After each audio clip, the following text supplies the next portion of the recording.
Yang berhormat Datuk Speaker, terima kasih atas peluang yang diberi untuk bahas dalam Dewan Yang Mulia ini.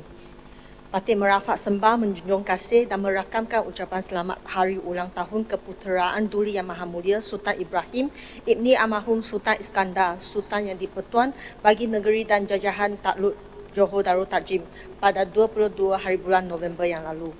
Johor Jaya juga ingin mengambil kesempatan ini untuk mengucapkan setinggi-tinggi tahniah kepada Yang Amat Berhormat Datuk Seri Anwar Ibrahim di atas pelantikannya sebagai Perdana Menteri Malaysia ke-10, kemenangan PRU 15 dan penubuhan Kerajaan Perpaduan Persekutuan menunjukkan kebangkitan rakyat dan kemenangan rakyat. Yang Berhormat Datuk Speaker, kita berada di satu zaman yang tidak menentu. Ini merupakan penggal ketiga bagi Johor Jaya. Pada penggal lepas, saya pernah memegang sebagai ahli Exco, sebagai kerajaan dan kemudian sebagai pembangkang. Pula di bawah 3 orang Menteri Besar Johor. Namun, tidak kira sama ada di mana saya ada, Johor Jaya sentiasa bersyukur atas kepercayaan yang diberi oleh pengundi dan melaksanakan tugas saya dengan sedaya upaya.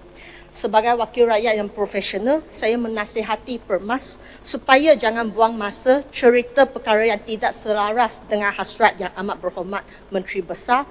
Sekiranya Yang Amat Berhormat Menteri Besar sebut kita sebagai rakan strategik dalam ucapan Menteri Besar, bekas MB iaitu YB Benut pun setuju bahawa ada jawatan kuasa khas ditubuhkan bagi kerja-kerja antara kerajaan negeri dan persekutuan dapat berjalan dengan lebih lancar.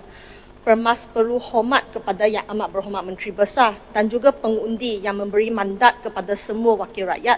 Walaupun ahli politik, janganlah main politik, tetapi bawalah isu yang manfaat rakyat dalam Dewan Yang Mulia ini. Yang Berhormat Datuk Speaker, Malaysia merupakan sebuah negara yang cukup indah dan bebas daripada bencana alam. Namun dengan perubahan iklim secara global, kita berhadapan dengan banjir kilat dan ribut yang sering berlaku. Baru-baru ini sahaja, tadi saya telah menerima info daripada pejabat saya dan juga orang awam bahawa Lebuh Raya Pasir Gudang menghadapi banjir kilat. Kalau banjir kilat itu 10 tahun sekali, itu dikatakan tidak dapat mengawal dan itu di luar jangkaan. Tetapi kini dalam 1 tahun ni sudah berapa kali banjir kilat di Lebuh Raya Pasir Gudang. Dan setiap kali hujan turun dengan lebat sahaja, Lebuh Raya Pasir Gudang tu banjir kilat. Apakah tindakan daripada kerajaan negeri, daripada JPS, majlis atau jabatan yang terlibat untuk menyelesaikan masalah ini? Izinkan saya merujuk kepada satu Facebook post oleh YB Exco pada bulan Jun, 29 hari bulan Jun. Masa tu banjir kilat turut berlaku di Lebuh Raya Pasir Gudang. Dan menurut YB Exco, pihak JKR dan JPS sedang bekerjasama mencari punca sebenar dan seterusnya mencari jalan penyelesaian jangka masa panjang bagi memastikan perkara ini tidak lagi berulang. Tidak sampai setengah tahun, cuma 6 bulan, tak sampai pun 6 bulan, tetapi banjir kilat masih berlaku. Saya nak tanya sama ada punca sebenar tu sudah dapat cari ke tidak? Yang Berhormat Datuk Speaker, pengurusan risiko merupakan satu proses yang terstruktur dan sistematik dalam mengidentifikasi, memahami dan mengembangkan alternatif bagi risiko atau krisis yang berlaku. Pengurusan risiko dan krisis adalah penting bagi semua pihak untuk meminimalkan impak negatif atau kerugian pelbagai pihak, termasuk rakyat, iaitu krisis yang berlaku akan menjejaskan kehidupan rakyat kepada kerajaan, kehilangan kepercayaan atas pentadbiran kerajaan apabila kerajaan tidak dapat mengendali krisis dan memberi first response dengan izinnya dengan serta-merta, dan kepada stakeholder, ekonomi turut terjejas. Saya mengambil contoh di Jepun. Jepun sering dilanda dengan gempa bumi. Dengan ini, kerajaan Jepun menggunakan sistem teknologi yang dikenali sebagai ICT dengan izinnya Information and Communication Technology for Disaster Risk Management in Japan untuk mengelola risiko dengan memahami risiko yang akan berlaku dan membuat keputusan berdasarkan evidence, iaitu identifikasi, mengurangkan dan rancangan, iaitu reduction dan preparedness. Japan mengemukakan pelbagai ICT sistem bagi respon bencana dan pemulihan, iaitu Disaster Response and Recovery. Sebagai contoh, Japan mengemukakan dengan izin Earthquake Early Warning System EEWS bagi memberi amaran melalui detection gelombang gempa bumi. Sistem ini dapat memberi amaran dalam beberapa saat atau minit bagi membolehkan seseorang atau pihak mengambil tindakan dengan segera. Japan Railways turut akan automatik mengaktifkan tindakan emergensinya dan semua kereta api akan berhenti atau beralih ke tempat yang selamat demi keselamatan semua. Saya nak ambil contoh ni sebab pada 28 hari bulan Oktober, Ranhill SAJ telah memaparkan satu notis berkenaan dengan gangguan bekalan air akibat paip pecah dan kerja-kerja baik pulih dijangka mengambil masa selama 24 jam.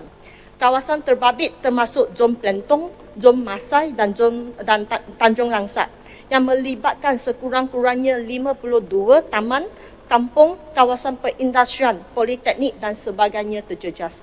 Terlebih dahulu saya ambil kesempatan ini untuk mengucapkan terima kasih kepada semua sukarelawan dan anggota Ranhill SAJ yang menjalankan tugas untuk mengedarkan air dari hari panas dan ke hujan dari waktu siang hingga ke malam. Tetapi pada 30 hari bulan Oktober, iaitu 2 hari selepas gangguan bekalan air tersebut, Ranhill SAJ memaparkan notis yang mengatakan bahawa inisiatif Ranhill SAJ iaitu 22 lori tangki memberi keutamaan kepada sekolah, hospital, pusat dialisis, kematian dan rumah kediaman, 70 tangki statik dan juga 24 jam anggota bertugas dan penggolahan sistem bekalan air. Ini semuanya inisiatif yang dijalankan oleh Ranhill SAJ. Selepas mula-mula dia kata cuma gangguan bekalan air 24 jam sahaja. Tetapi sebenarnya apa yang berlaku di kalangan masyarakat? Pertama, hotline SAJ. Bermula dengan 28 hari bulan, ramai yang call SAJ, Ranhill SAJ, iaitu sebagai saluran aduan rasmi untuk dapatkan info lanjutan. Tetapi tidak dapat call. Saya yakin hotline pun tidak mampu untuk menampung pertanyaan penduduk. Jadi hotline pun gagal sebagai saluran memberi info. Penduduk cuma bergantung kepada Facebook Ranhill SAJ sahaja yang tidak kata bila air akan kembali seperti biasa. Penduduk ingat 24 jam sahaja pada mula awalnya dan tidak dapat membuat rancangan sama ada mereka nak pindah ke rumah lain, nak tumpang ke rumah saudara, rumah anak atau beli air di luar dan sebagainya. Kedua, tangki statik dan lori tangki air.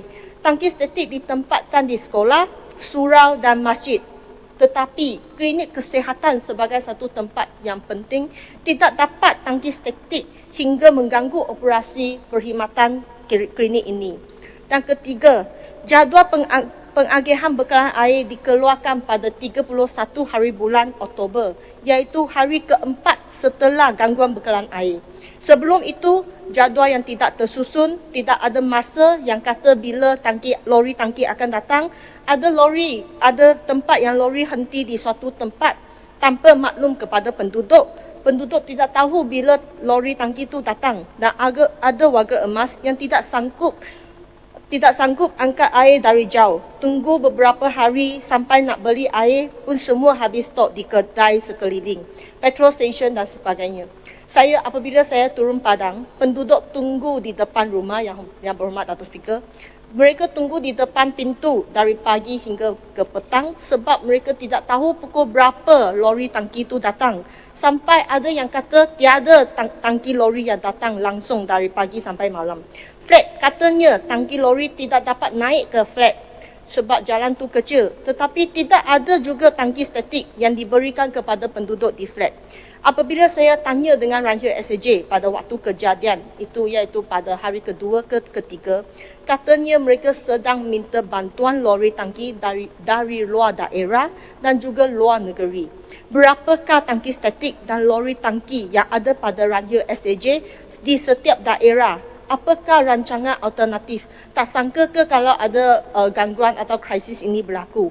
Bacalah komen-komen di dalam Facebook Ranhio SAJ. Ini salah satu contoh krisis yang baru-baru berlaku. Dalam perkara ini, kesemua masalah ini telah menunjukkan kegagalan Ranhio SAJ mengendalikan masalah yang dihadapi oleh rakyat. Tidak ada backup plan atau rancangan awal atau pengurusan krisis sekiranya krisis berlaku. Dalam perkara ini, Johor Jaya tidak nampak juga usaha kerajaan negeri Johor dalam membantu rakyat atau penduduk semasa menghadapi krisis air. Banjir kilat dan juga krisis gangguan bekalan air ini semua berkaitan dengan pengurusan krisis dan risiko yang harus dilaksanakan berdasarkan dengan izinnya plan, do, check and act, iaitu rancangan, amaran, tindakan. Bagi rancangan, sama ada mengadakan latihan simulasi senario krisis untuk mencari kelemahan dan kekurangan modul pengurusan krisis yang sedia ada. Melalui simulasi ini, kita dapat memperbaiki dan menaikkan efikasi para peserta dalam menangani isu-isu semasa krisis di mana setiap saat dan minit adalah ketara. Kedua, iaitu amaran. Gunakan teknologi latihan simulasi sebagai contoh, paras air sudah naik. JPS bolehkah bagi amaran kepada penduduk? Atau saya ambil contoh yang berhormat Datuk Speaker, kalau kita tengok banyak ramai mangsa yang mereka dapat scan melalui telefon mereka. Kalau scan pun dapat nombor telefon, tak mungkin kerajaan tidak dapat memberi amaran kepada rakyat melalui GPS. Ketiga, iaitu backup plan. Dan keempat, tindakan. Koordinasi yang lebih cekap antara agensi dan NGO adalah penting. Sebagai kerajaan dan agensi, kita perlu fikir mengapa NGO selalu gerak lebih pantas dan segera tanpa bantuan kerajaan. If we fail to plan, then we plan to fail. Dengan izinnya, bencana seperti ribut atau banjir kilat boleh dikatakan unexpected, tetapi ini tidak bermaksud kita tidak boleh mengambil tindakan awal atau rancangan sebelum bencana berlaku. Dengan ini, Johor Jaya menyeru pihak kerajaan negeri supaya insiden seperti banjir kilat, ribut dan gangguan bekalan air perlu dipandang serius. Dan satu special task force perlulah ditubuhkan untuk mengkaji banjir kilat yang berlaku di negeri Johor. Yang berhormat Datuk Speaker, saya ucapkan tahniah kepada Yang Amat Berhormat Menteri Besar kerana mengambil berat terhadap isu kesesakan di bangunan Sultan Iskandar dan merangkumi inisiatif yang baik termasuk menggabungkan kaunter Jabatan Imigrasi Malaysia, membuat reka bentuk semula laluan motosikal, laluan kereta dan laluan pintu masuk BSI, penambahan bilangan e-gate dan sebagainya. Namun jangan lupa juga masalah kesesakan yang dihadapi di Kompleks Sultan Abu Bakar. Ramai pelancong, terutamanya bas pelancong yang masuk ke Malaysia melalui KSAB. Bulan Oktober ni, bas pelancong sesak selama 8 jam pun belum lepas di Immigration dan Custom. Hanya satu laluan bas pelancong yang buka. Walaupun industri pelancong sudah maklum kepada pihak Tourism Johor, pihak berkuasa dan sebagainya bahawa mereka akan ada 80 bas yang akan masuk melalui second link. Namun tidak ada tindakan atau kolaborasi antara agensi. Kalau kita baca feedback daripada pelancong, masalah kaunter tidak buka dengan sepenuhnya, sikap pegawai merupakan punca utama kepada kesesakan yang berlaku. Pelancong berasa kecewa dengan pintu masuk. Johor sebagai pintu masuk ke Malaysia yang penting, kita perlulah jaga imej negeri Johor, terutamanya kepada mereka yang berulang-alik setiap hari dan juga kepada pelancong. Dengan ini, Johor Jaya mohon juga kepada kerajaan negeri supaya pastikan semua kaunter buka, terutamanya pada hujung minggu dan juga waktu puncak. Yang berhormat Datuk Speaker, baru-baru ini saya dapat satu kes di mana seorang gadis berumur 17 tahun telah bersalin sepasang anak kembar. Anak kembarnya cuma lahir 1 bulan sahaja. Oleh sebab dia tidak berkahwin dan ingin sambung lagi pelajaran sehingga SPM, dia mohon bantuan di pejabat saya. Dan saya ambil kira dia sebagai seorang ibu tunggal dan membantu dia mengisi borang supaya dia dapat memohon bantuan kanak-kanak di JKM. setelah dia pergi ke JKM, dia diberitahu bahawa dia belum cukup umur 18 tahun. Tidak boleh memohon bantuan kanak-kanak. Pegawai meminta pemohon ini mengemukakan permohonannya apabila dia cukup umur 18 tahun dan menolak borangnya. Pejabat saya turut menelefon JKM dan sekali lagi saya confirmkan ini adalah betul. Pemohon perlu cukup umur 18 tahun. Yang berhormat Datuk Speaker, merujuk kepada lawan web JKM, tujuan bantuan kanak-kanak adalah untuk membantu keluarga penjaga kepada anak atau kanak-kanak supaya mereka terus tinggal bersama dengan keluarga dan meneruskan kelangsungan hidup tanpa menjejaskan pertumbuhan dan perkembangan kanak-kanak mengikut peringkatnya. Dan kriteria bagi pemohon cuma terletak di sana adalah warga negara dan bermaustating di Malaysia, keluarga yang memberi jagaan kepada kanak-kanak dan pendapatan isi rumah tidak melebihi PGK purata miskin isi rumah semasa atau PGK purata miskin per capita semasa. Kanak-kanak yang berumur di bawah 18 tahun dan yang berumur 18 tahun ke atas boleh dipertimbangkan jika bersekolah sehingga tamat menengah atas. Saya rujuk pula kepada kelayakan bantuan am dan bantuan persekutuan. Tidak ada satu pun kelayakannya kata di bawah umur 18 tidak boleh memohon. So dalam konteks ini saya tidak jumpa sebarang kelayakan yang menulis kelayakan pemohon perlu berumur 18 tahun ke atas. Memandangkan umur perkahwinan yang termaktub dalam perundangan iaitu 18 tahun bagi lelaki manakala 16 tahun bagi perempuan dengan kebenaran, ini bermaksud kita akan menghadapi pemohon yang berumur 16 tahun ke atas.